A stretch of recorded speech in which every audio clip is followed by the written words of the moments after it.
Agaseke k'amakuru mu karere ngapfunduriye muri Kongo Kinshasa. Ubutumwa bw'ingabo za Loni ziri muri Kongo Kinshasa Monusco bwatangaje ko umukuru wabwo w'agateganyo agiye Goma kuwa kane gutegura inshingano nshya za Monusco no kugenzura izwa ry'amasezerano yo guhagarika imirwano. Vivian Van de Per aragera ku kibuga cy'indege cya Goma n'indege biraba ari namwe ikomeye ku mikorere y'iki kibuga cy'indege kimaze umwaka umwe gifunze nk'uko itangazo rya Monusco ribivuga. Vivian niwe wasimbuye Bintu Keita wari umukuru wa Monusco weguye mu kuboza k'umwaka ushize. Monusco ivuga ko Vivian aganira n'impande bireba n'abafite bikorwa kugira ngo babeho kugenzura guhagarika imirwano. Akanama kabone gashinzwe umutekano ku isi mu mpera z'umwaka ushize ubwo kongereraga Monusco manda y'umwaka umwe kayihaye inshingano zo gufasha urwego rwa Joint Verification Mechanism Plus no kugenzura ibarizwa ry'agahenge. Uruhande rwa leta ya Kongo Kinshasa n'urwa M23 bari mu ntambara kuva mu mwaka ushize basinye ubwumvikane butandukanye bwo guhagarika imirwano butigeze bwubahirizwa kugeza ubu. Buri ruhande rushinja urundi ko ari rwo rutangiza imirwano ihonyora ibyo bumvikanye. Mu itangazo yo kwa gatatu nijoro perezida Joel Lorenzo wa Angola nk'umuhuza yasabye izi mpande zombi guhagarika imirwano kuva tariki ya 18 saa sita z'amanywa. Ntibizwi neza niba ku gahenge yasabye kazubahirizwa. Hagati y'imirwano ikomeye muri Kivu y'Amajyepfo yakomeje ku cyumweru umuhate w'ingabo za leta wo kwisubiza agace ka Minembwe Santere ko muri teritwari ya Fizi. Ibiro bya perezida Angola byasabye Repubulika ya Demokarasi ya Kongo n'umutwe wa M23 bahanganye guhagarika imirwano kuva tariki ya 18 saa sita z'amanywa. Itangazo ry'ibiro bya perezida Angola ntiryavuze niba ari 18 z'ukwezi kwa kabiri cyangwa se gutaha, ariko inyamakuru byo muri Angola nka Angola 24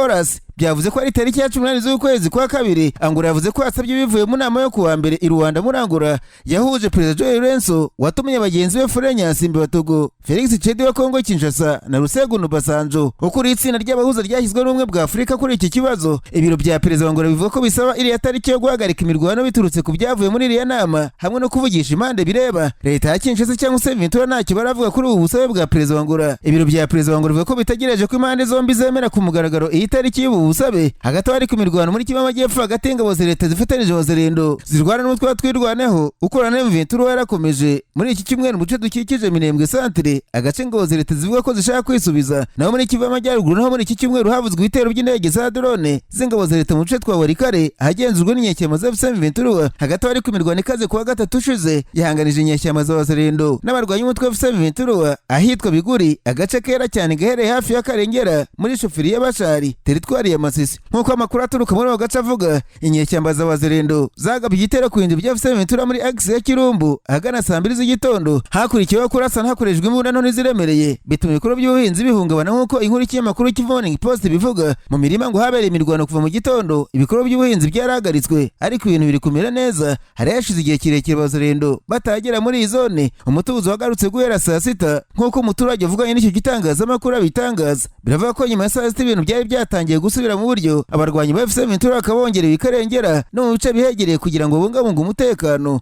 Kuva mu kubuza k'umwaka ushize Karengera no mu nkengero zayo ngo hari umutuzo urebye usibye udukorwa tumwe na tumwe two guhungabanya umutekano. Hagati y'urwego rushinzwe kugenzura itumanaho muri Kongo Kinshasa ruvuga ko rwareze ikigo MTN Group gukorera muri iki gihugu muri yonyine n'amategeko agenga imikorere y'ibigo by'itumanaho. Mu itangazo ikigo FADC cya leta ya Kongo Kinshasa cyavuze ko MTN Group irimo gutanga serivisi za telefone ngendanwa na internet iguma na rucuru itabereye uruhushya. Ikigo MTN Group cyo muri Afurika y'Epfo gifite amashami mu bihugu bitandukanye bya Afurika birimo Rwanda na Uganda. Bituranye n'uce FADC ivuga ntacyo kiratangaza kubivuga n'iki kigo cya leta ya Kongo Kinshasa. Autorité de régulation de la poste et de télécommunication du Congo yavuze ko ibya MTN Group irimo gukora binyuranyije n'amategeko kandi bishyira mu kuba yakurikiranwa. FADC yavuze ko yamaze kugeza iki kirego ku nzego z'igihugu na mpuzamahanga kandi kuzanyura inzira zose z'amategeko kugira ngo hubahwe amategeko n'ubusugire mu ikoranabuhanga by'igihugu cya Kongo Kinshasa. Iki kirego ni ikintu gishya mu makimbirane n'intambara n'ubusezuba bwa Kongo, aho igice FADC ivuga ko MTN Group ikoreramo bitemeye igenzurwa n'umutwe wa M23. Uyu mutwe nturatangaza niba hari MTN Group uburenganzira bwo gukorera muri ako gace kandi ntacyo uratangaza kuri icyo kirego cya FADC.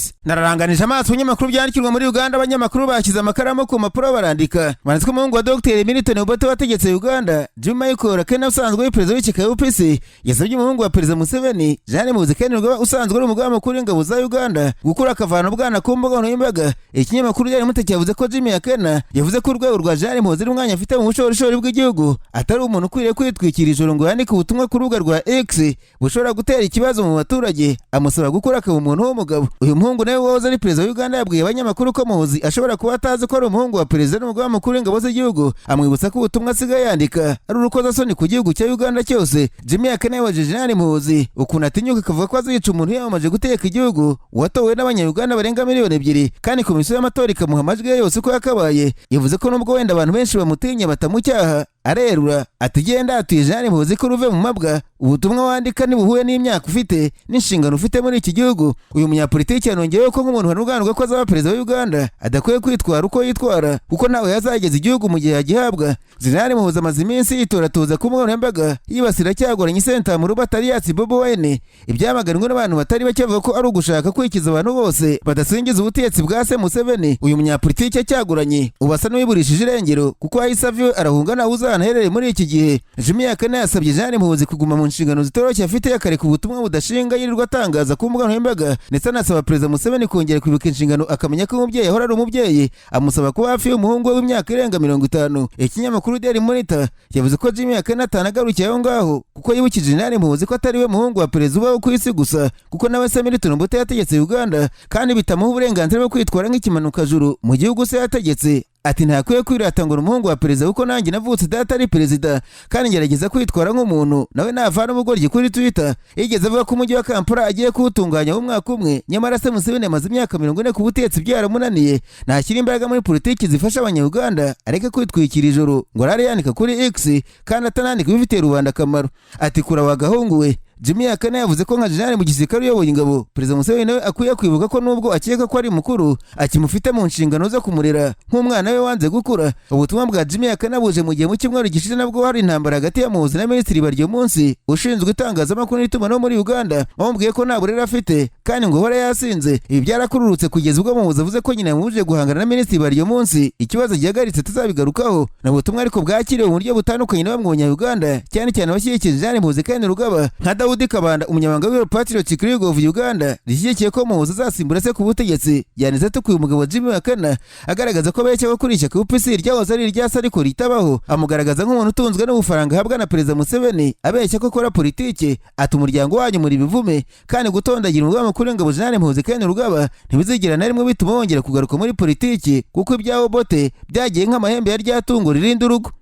Agaseke k'amakuru mu karere ngapfundikiriye muri Kenya abanyamakuru bakoze ba muri no barandika banditswe ko senateri wa Nairobi Edwin Sifuna yirukanwe ku bunyamabanga bukuru bw'ishyaka ODM arangava ko akizi nk'umuntu watowe utagomba kwirukanwa gutyo gusa. Uyu mugabo yavuze ko kubishyaka ryamwirukanye mu yanya y'amategeko arigenga, yavuze ko atazava muri inshingano, ahamya ko bamwirukanye ibyo bakoze byari nko kwiyebera mu ndorerwamo cyangwa se kwikira igitabo Agaseka. Ikinyamakuru The Kenyans cyavuze ko Sifuna yirukanwe nyuma y'umuriro wakaga mu ishyaka nyuma y'urupfu rwa Odinga warishinze. Uyu mugabo ngo yari yazanye amatiku hamwe babonaga ko bundi buryo bwo rurishyaka ku murongo uretse kumwirukana ku mwanya w'umunyamabanga mukuru waryo. Edwin Sifuna yavuze ko ishyaka ryamwirukanye ari nazira ko adashaka ko rizashyigikira perezida William Ruto mu matora ya 2027 ubwo azaba ashaka manda ya kabiri. Uyu mugabo yanavuze ko atemera itorwa rya Odinga muri umuntu wa Odinga kuko avuga ko kumushyiraho bitakurikije amategeko. Dr Odinga avuga ko 2027 azashyigikira ishyaka rya William Ruto ariko bashaka ko bazabwa umwanya wa vice perezida nk'igihembo cyo kumushyigikira. Hari amakuru avuga ko ishyaka People's Liberation Party rya Marita Karua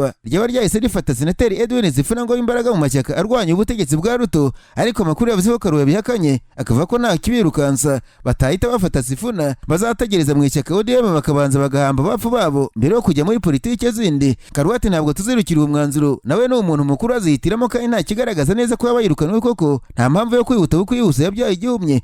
Umunyapolitiki usanzwe uburanira Dr Kiza Besigye muri Uganda yavuze ko atahamya neza ko inzira zo kwirukana umuntu mu ishyaka ODM zakurikijwe neza ku buryo bahita bafata umuntu wabo bakamwegereza, ariko ngo sibo binareba cyane. Mbabwire kandi ko barwanya berenga 1400 baturutse mu bihugu bigera kuri 35 bya Afurika biyandikishije kurwanya Uburusiya muri Karere kuva 2023 kandi abagera kuri 316 muri bo bamaze gupfa nk'uko biri muri raporo y'iperereza ryakozwe n'ikigo Impact yatangajwe kuwa gatatu. Ku 2023 Uburusiya bwashyize imbaraga mu gushaka abarwanyi bavuye mu bihugu by'amahanga nyuma yo gutakaza muri no basirikare mu ntambara bwagabye muri Karere kuva muri Gashyantare 2022. Karere nayo yavuzweho gushaka abarwanyi mu mahanga. Umuhate w'Uburusiya wo kuvana abarwanyi muri Afurika aho Kremlin ifite ubucuti n'ibihugu bitandukanye henshi ukorwa mu bwihisho hagakoreshwa amayeri atandukanye yo kwizeza ibyiza bajya mu Burusiya nk'akazi keza, umushahara munini, amashuri cyangwa inzira yoroshye yo kujya ahandi Burayi. Bisemenye network y'abantu mu Burundi bashishikariza urubyiruko rw'Abarundi kujya mu Burusiya kwiga cyangwa se guhabwa akazi keza, bamwe batanze amafaranga kugira ngo bace kugenda. Raporo yasohowe na Impact ivuga ko kuva 2023 kugeza hagati 2025 Uburusiya bwinjije mu gisirikare cyabwo abarwanyi 117 baturuka mu bihugu 35 bya Afurika. Iki kigo kivuga ko cyabonye amazina yabo, imyaka yabo, ibihugu baturutse baturutsemo, nimero za gisirikare bahawe n'igihe basinyiye amasezerano yo kwinjira mu gisirikare cy'Uburusiya. Impact ivuga ko yagenzuye ikabona 316 muri bariya bapfiriye ku rugamba, ikabona imyaka yabo, igihe bapfiriye n'umutwe w'ingabo barimo mu gisirikare cy'Uburusiya.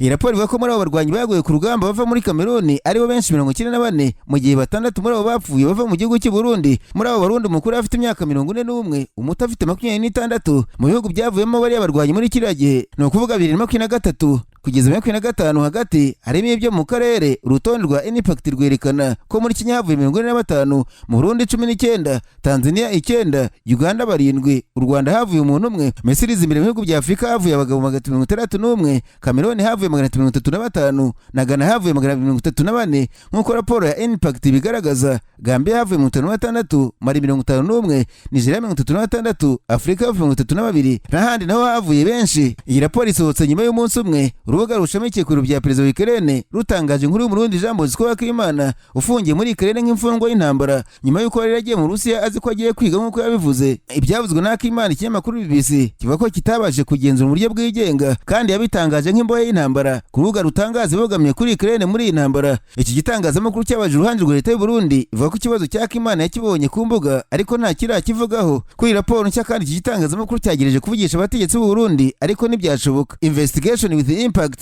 ni ikigo kivuga ko kigenga cyatangiye 2021 gikora amaperereza yibanda ku Burusiya n'inshuti zabwo. Horizon Wagner ni umwe mu mushinga wabo wamenyekanye cyane. Impact ivuga ko barekera urubyiruko rwa Afurika ngo rujye mu Burusiya barwizeza amahirwe yo kwiga ndetse no kuba bava mu Burusiya mu buryo bworoshye bakajya mu bindi bihugu by'i Burayi. Mu kureshya bajya ku rugamba, Impact ivuga ko yasanze hari agensi zibikora zikuyeho n'abantu bashyigikiye Uburusiya muri ibyo bihugu zikagera ku bantu ziciye ku makuru zabo mbere na mbere n'abandi bagiye mu Burusiya mbere muri ubu buryo. Mu mahanga umuntu w'imyaka 18 yatangaje ko ari we ko kwica rasha abantu 8 no gukomeretsa abandi barenga 20 mu ntara British Columbia muri Canada. Polisi yavuze ko Jesse Van Rutsror yasanzwe yapfireho byabereye yazize igikomere cy'isasu yirashe. Impamvu y'icyo gitero ntiramenyekana. Abantu 6 barishwe n'abo bandi 25 barakomereka ku ishuri ryisumbuye rya Tambura Ridge Secondary School. Abandi 2 nyina w'imyaka 39 w'ukekwa hamwe n'umuvandimwe basangiye umubyeyi mu myaka 11 basanzwe yapfuye mu rugo ruri hafi aho.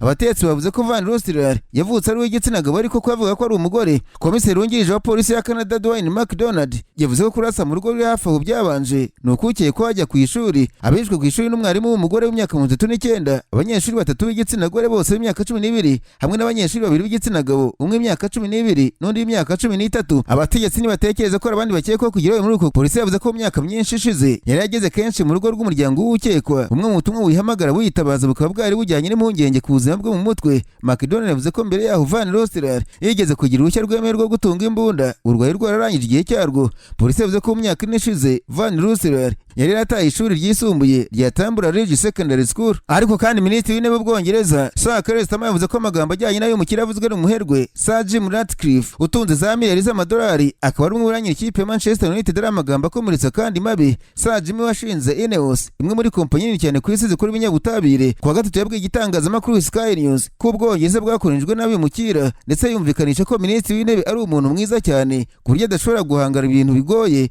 ngo abikora akiri ubukungu bw'igihugu ku murongo. Mu kumucyaha ku mugoroba kwa gatatu Sir Keir yongereho ko Ubwongereza ari igihugu gitewe ishema kiyanganira abandi kandi kigizwe n'abantu b'ingeri zinyuranye ndetse yasabye Sir Jim gusaba imbabazi. Umuvugizi wa nimero 10 izina ry'ibiro bya Minisitiri w'Intebe w'Ubwongereza nawe yasabye umunyemari gusaba imbabazi. Umuvugizi yavuze ko amagambo asamirwa hejuru n'abashaka guca mu bice igihugu cyabo. Ikinyamakuru BBC cyegereye Ineos na Manchester United ibasaba kugira icyo bavuga ku magambo ya Sir Jim ariko ntacyo bavuze. Sir Jim yabwiye Sky News ati ntushobora kugira ubukungu burimo abantu miliyoni 9 bafashwa na leta ndetse nawe mukira benshi cyane binjira mu gihugu. Yongeraho ati icyo nshaka kuvuga Ubwongereza bwarakolonijwe birimo kubutwara amafaranga menshi cyane. Ubwongereza bwakolonijwe nabi mukira rwose si byo se. Icyo nshaka kuvuga abaturage b'Ubwongereza bari miliyoni 58 muri 2020 ubu ni miliyoni 70. Abo ni miliyoni 12 ziyongereyeho. Nyamara imibare y'ikigo cy'ibarurishamibare cy'Ubwongereza igereranya ko abaturage b'Ubwongereza bari miliyoni 69 n'ibice 4 kugeza hagati ya 2025 ugereranyije na miliyoni 36 n'ibice 7 zari zituye Ubwongereza kugeza hagati muri 2020. Sir Jim yavuze mu magambo mu kiganiro yagiranye n'umwanditsi mukuru w'ubukungu wa Sky News Eddie Conway